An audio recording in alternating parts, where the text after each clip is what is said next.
है। मैं कक्षा 12 की छात्रा हूँ। हमारे स्कूल का नाम किसान मजदूर इंटर कॉलेज है। पर्यावरण प्रदूषण, हमें ज़्यादा से ज़्यादा पेड़ लगाने चाहिए, हमें पानी का सदुपयोग करना चाहिए और हमें कूड़े को कूड़ेदान में ही डालना चाहिए। प्लास्टिक का कम से कम यूज़ करना चाहिए। और मेरा नाम ज्योति शर्मा है। मैं कक्षा 12 बी की छात्रा हूँ। ये हमने प्रदूषण के ऊपर बनाया है। प्रदूषण कई प्रकार से फैलता है, जैसे जल प्रदूषण, ध्वनि प्रदूषण, रेडियो प्रदूषण, कई प्रकार से होता है।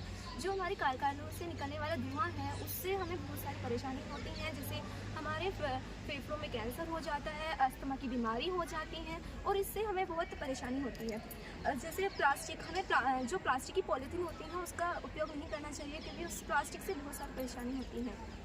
हमें ज़्यादा से ज़्यादा पेड़ लगाने चाहिए और ज़्यादा से ज़्यादा, जैसे पानी चलता रहता है, हमें उसकी टोटी को बंद करके रखना चाहिए, जिससे हमारा पानी बेकार ना हो।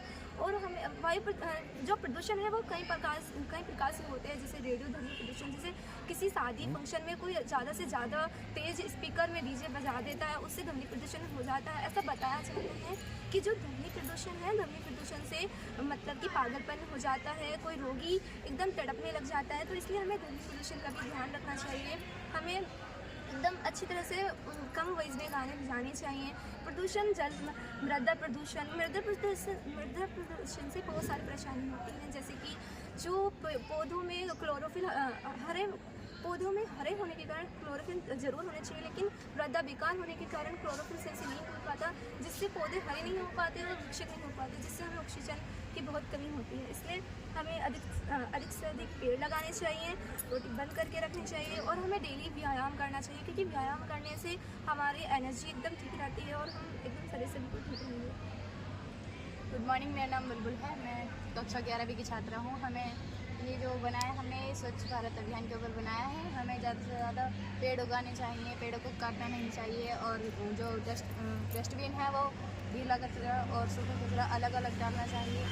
और ऐसे सड़कों पे प्लास्टिक की बोतल और पिन्नी, ऐसे पॉलीथीन वॉलीथीन ऐसे फेंकनी नहीं चाहिए, उन्हें उठा के डस्टबिन में डालना चाहिए।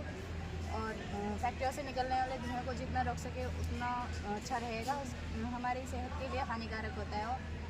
और बस, थैंक यू। बोल दो यार। जो प्रदूषण है वो हम के लिए बहुत ही बड़ी समस्या है। हमें इसका सही से ध्यान रखना चाहिए। बहुत सारी चीज़ें हैं, जैसे कि हमें मृदा प्रदूषण का ध्यान रखना चाहिए, रेडियो ध्वनि में अच्छी तरह से उसको मंद आवाज़ में करना चाहिए। और जैसे कि कारखानों से निकलने वाले नदियों में, हम नदी जो होती हैं वो नदियों में अगर हम रासायनिक पदार्थ डाल देते हैं वो काली हो जाती है, जिससे हमें तो नुकसान होता है। जो पालतू जानवर